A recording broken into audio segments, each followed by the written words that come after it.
That's new. Interesting. Okay.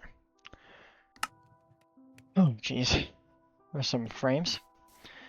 Hey guys, welcome back. So, one dot, or not one dot anymore. 26.1 dropped today. That's cool. Or yesterday for you. So I record these the night before. But yeah, new naming convention, new stuff. All of the baby animals are now different. That's cool. I suppose, if you're into that. Kind of doesn't bother me that much. Like, yeah, the old textures are awesome, but I don't care.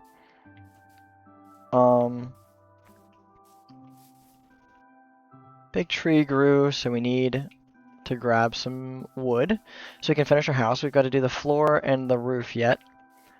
I think this is just going to be a pretty basic house, honestly. There's not really a whole lot to do to it. I mean, I'm going to give it storage, and I may give it a second layer, but we'll see. Not too sure yet. But we can start by chopping down this tree. But for today's topic, I want to talk about being like... So I work, obviously. Who doesn't, right? I'm in school too, but that's important, obviously. School's important. But kind of right now, the biggest stressor on what I do during the day is my work. And it's not really that stressful, I'm going to be honest. I work from home. I work in cybersecurity. I'm a cybersecurity analyst. But one of the big pushes that we see is just to be innovative, to be constantly creating and producing new ideas, right? There is no stagnation. Like if you're just sitting there doing the status quo, then I mean that's fine for a while, but if you keep doing that for a long time, eventually you're going to get pushed out by someone who is showing that innovation, that drive to keep going. And you know, from a business standpoint, it makes sense. We want to get the employees who do the most work. We want them to, those that show drive to push forward it's good for the company. And they want to keep that drive going. Because the more they innovate, the more they make money. And the profits are good. And that makes sense. And I can absolutely see that point of view. It's an important thing. However, the tricky part is maintaining a balance. And right now, I'm not really feeling that pressure yet. Not to the drive to create stuff is always there. But the pressure itself of I gotta make something now or I'm gonna get pushed out, I'm kind of in that lax period right now. And that's okay. But you have to be careful when you are... I'm in the fishing for ideas phase where I need to... I'm going to make some barrels here. Shoot, I forget how to make a barrel.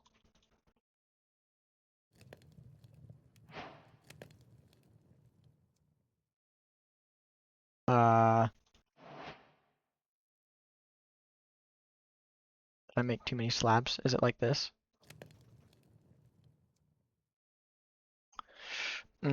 Okay. Well, that's cool.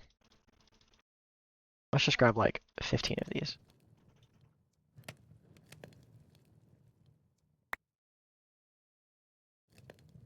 Let's just do like this.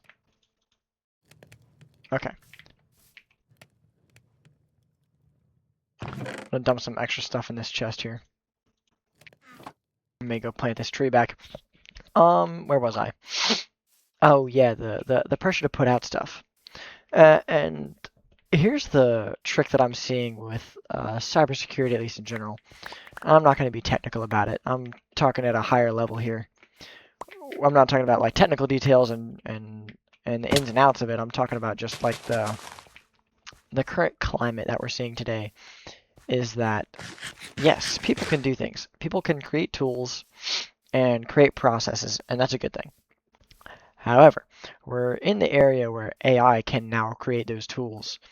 And so the job kind of moves away from being a security analyst or an engineer to being uh, a prompt, what's the word? A prompt crafter. You have to engineer the correct prompts in order to properly build out tools, in order to make everything more efficient. And honestly, I'm okay with that. It's kind of a new thing because you don't. The best thing I can describe it is with prompt engineering. It's very similar to coding, very very similar. And my biggest my biggest what's the word example of that is if you talk to ChatGPT or Claude or Gemini or whatever, and you're looking at it and you ask a question, and yeah, you ask it a question, and then you go, hey, and it goes, okay, that's a good idea because of X, Y, and Z. And you look at it, where do I want to put like a staircase? I'll just put like a bunch of barrels here. Well, that one, it's not accessible now, is it? You ask it and you go, okay, well, what about this thing? And it goes, that's actually a great point. This is why this is a good idea because of X, da da da da da. And it's like, okay, cool, that's nice. What happened to the first part? And it seems kind of spineless. It just goes back and forth. And there is a reason for that. I did some research on it a long time ago. And apparently the reason behind this is that it sees what your biases are, what your kind of thought process, what you give weight to. And it kind of takes that and it just goes, okay, it thinks along these lines. So it probably has a reason to do that. So I'm going to think along those lines as well. And that's fine. But half of the battle there is realizing that and creating your prompts along the way in such a way that it doesn't lead it into thinking one way or another. And that can be tricky, especially when you're trying to objectively consider all scenarios. But you can also tell it to say, hey, whether ignore my phrasing or how I'm saying something, take the question at face value and give me an objective answer. And we can kind of go back and forth. And it will do that. And you can also kind of get it to go back and forth between a couple modes. You can get it to go back and forth between that verbose mode, as I call it, and more of a conversational mode where it kind of tries to agree with you in certain ways. And that's fine. But that's just one example of it. So creating those tools that do that objectively and pushing out these environments, it's an important thing. And I'm not currently in the position of create something or be pushed out, but there is definitely that concern on the horizon, if you will. And so what I'm doing in my personal time is I'm learning how to use these environments and build out these programs. I'm working on one right now that can help classify printers and secure them totally remotely. The tricky part is that there's a billion makes and models of them under the sun, and getting the right. The problem is that computers are deterministic. Even AI is. It can't think creatively yet. It's not a person. As much as we give it those attributes, it still can't. It can only go as much. It can only go beyond its. It can't go beyond its program. It can only reason with the information that has been given. It can't come up with a new idea. So, with that kind of thing in mind, this is where people come in, is that we become AI trainers and developers rather than doing the grunt work ourselves. And there's a lot to be said there. And I'm kind of rambling at this point, but that's fine. Do I want to use oak to fill this in? I don't know. But all of that to say that it kind of comes back to the topic of burnout, of just creative burnout. I'm not a very creative person in general. You may look at this channel and think otherwise, and I can be pretty funny when I'm with my friends, but, you know, these videos are just, I started recording, I'm playing Minecraft while I yap about my day-to-day. It's not, it's extremely, extremely simple. So, that kind of thing is, I'm not saying it's not important. You definitely have to be aware of it. But at the end of the day, if you want to make it in the corporate life, you kind of have to you have to push through and find ways around that. It's all about problem solving, especially in the IT department, in the IT information technology world, you know.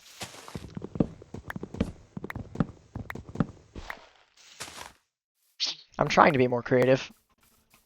When it comes to my job and when it comes to just my general life, I'm good at thinking outside the box, but it's a different kind of thinking either way.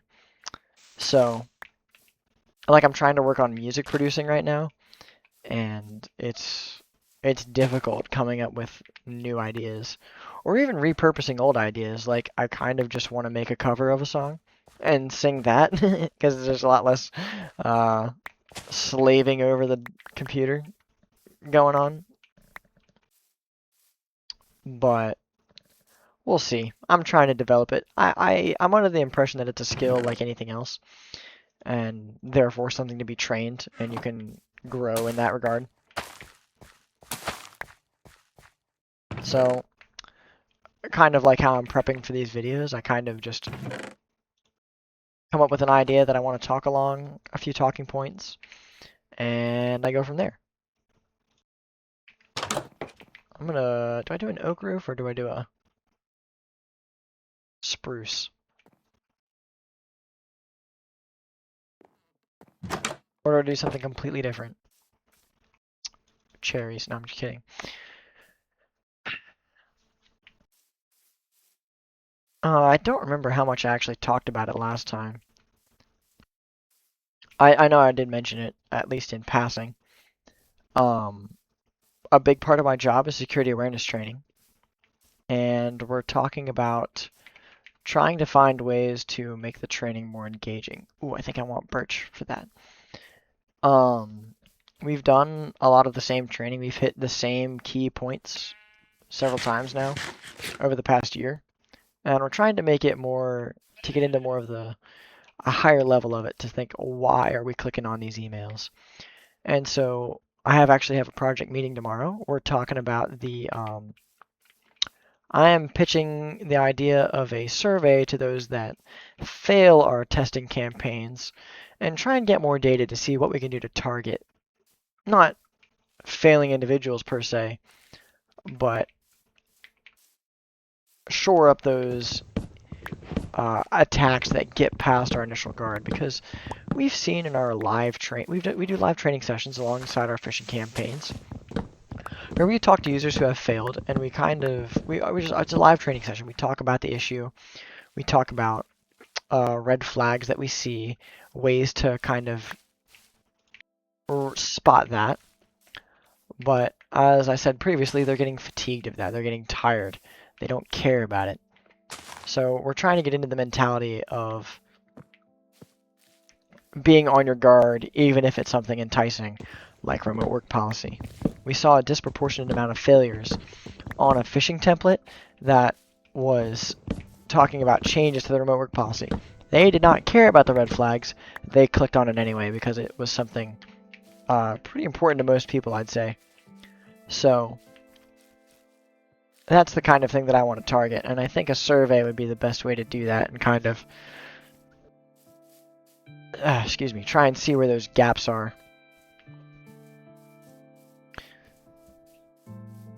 But, yeah. Okay, we've got the storage issue figured out. Let's finish the roof on this house here. And if we have time, we may try and go back down to that ancient city get more equipment and loot. I do like a good loot session, as kind of unnerving as it is down there. I don't have that much coal. Only got 39. But I think I want to do a birch roof instead. I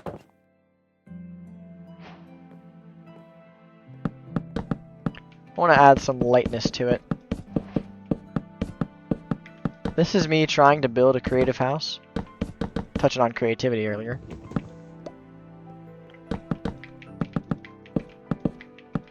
I'm gonna run out of planks, aren't I?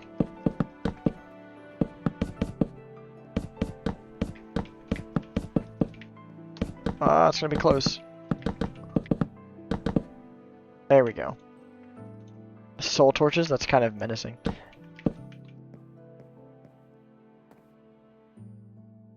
This looks good, actually. I like this. That's kind of like homely. A lot of natural light coming through there. We'll put a torch there. I'm gonna put double ones there. I like that. It's a very retro vibe. Okay. No more birch. We don't have to worry about that. Is there anything else cooking in here? No. That's fine. I'm hoping our farm starts to produce a little more going forward. But, let's tower up a little bit. Actually, I'm not going to tower up just yet. I'm going to put start putting some stairs on here. So what kind of design do I want to go? I need to get higher up so I can see. Ooh, apples. Another one. I've got plenty of saplings and sticks. Oh, I feel a sneeze. Bless me. Let's just do a wraparound design and put another round of planks over top.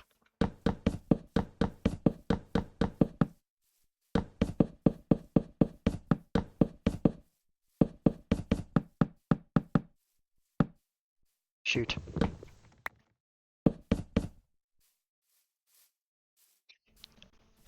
But yeah, so later in the week I'm going to spend some more time trying to come up with some more ideas for what I can do for my job. I gotta finish my current project. I'm working to secure printers on the network. I think I mentioned that as well. If I did, it'll be alright. You'll get over it. Oh,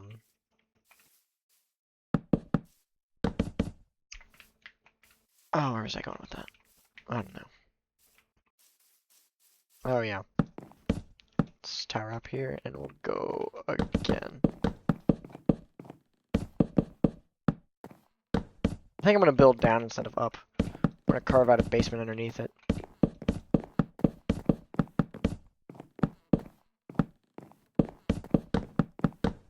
Excellent. And you know what? I'm just going to fill this in with spruce.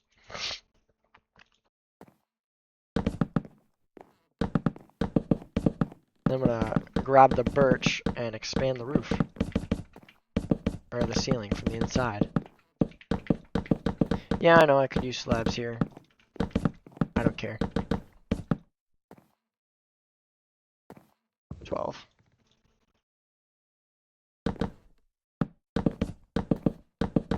Excellent. There's a roof, buddy. But I gotta finish securing the printers on the network. That doesn't look half bad. That's very...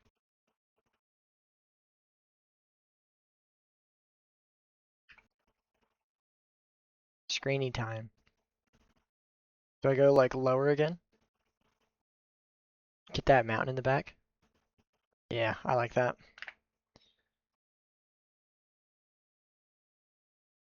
Just as the sun goes down, too.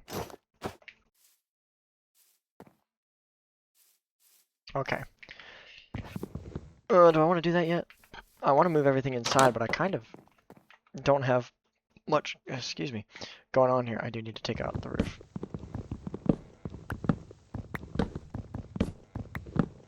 I gotta finish securing the printers on the network. I'm trying to find a way to automate that. Starting to build out something in Claude Code. That's... I was like, what the heck is that? I haven't had too much interaction with the fireflies.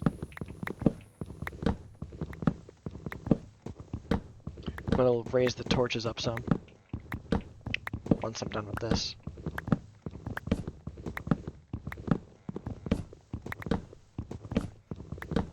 So maybe I'm not getting a birch roof. Maybe... Ooh. I have an opportunity to be creative here. I'm not gonna talk about it. You'll see it in a second. It's a good idea, I promise. But there are a bunch of printers that we have, and they're all different makes and models. Some of them are older thermal ones, some are just standard desktop printers. And all of them need to be secured. Most of them still have stuff like the default credentials open. Not a good thing. Now, they're not exposed externally, but still an issue. I'm gonna go to sleep before anything spawns. Because if an attacker, we proved this in our pen test, if an attacker were to get into the network and find an access point, they would be able to pivot and get information using those printers. That's a bad thing. And even more so, pivot to other accounts and use their access to do the same. So, we don't want that, suffice it to say. How does that look? That looks really good, actually. I like it anyway. 1, 2, 3, 4, 5, 6, 7, 8, 9. Kind of unfortunate, but whatever.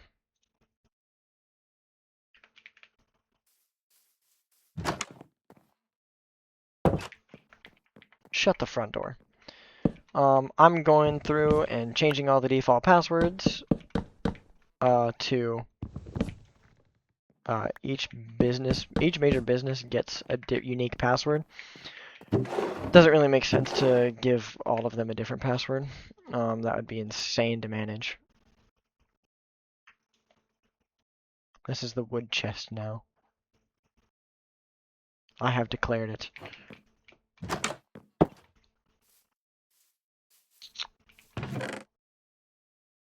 Whatever. Cool. So default credentials need to be changed. Sorry, I'm organizing my inventory here. I've got candles. I can put candles in places. Let's like, I don't know if I want crafting stations out here, but we'll see. Might change that later. We'll just chalk that in there.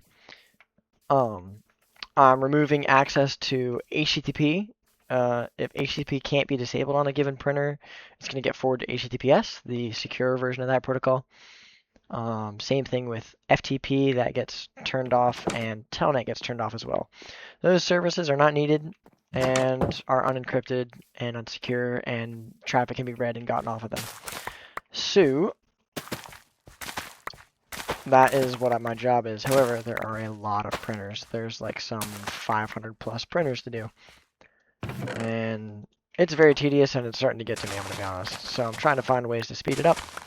And back to the beginning of the video, create a tool that can do that process efficiently using Claude or something. That way I have produced a tool, I have produced output, and it will go beyond me in the future, right? You see where I'm going with this? It's a whole thing. It's the whole idea of building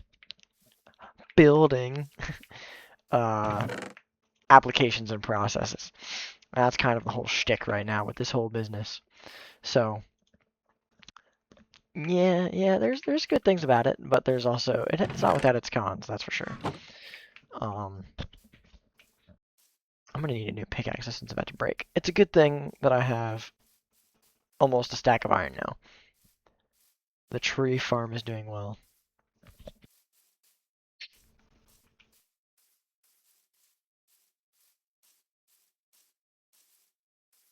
I love this game so much. It's so peaceful.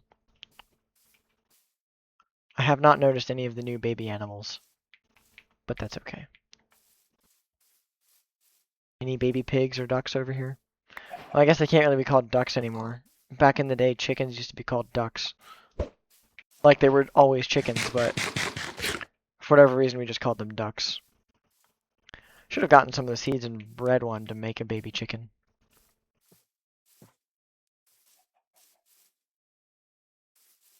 Yeah. Anyway, it's actually a very cool like landscape that I've settled in here. I'm in kind of like a bowl. The village over there. I should go back. I was trying to collect an egg to see if I would get the lucky chance that a baby chicken would pop out. Once I develop my own inventory more, we'll go exploring and get some larger scale projects done. Really have no idea. I don't really have a plan for this world. I'm just kind of playing the game, you know? It sounds so monotone and like depressing when I say it like that. Oh, I'm just playing the video game. But that's how it be sometimes. It stopped becoming like a YouTube commentary.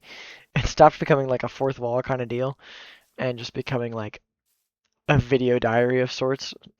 It's been my daily therapy session at the end of the day. So, it's kind of cool. It's kind of cool. I like it. I'm really enjoying it. But yeah, that house does not look that bad.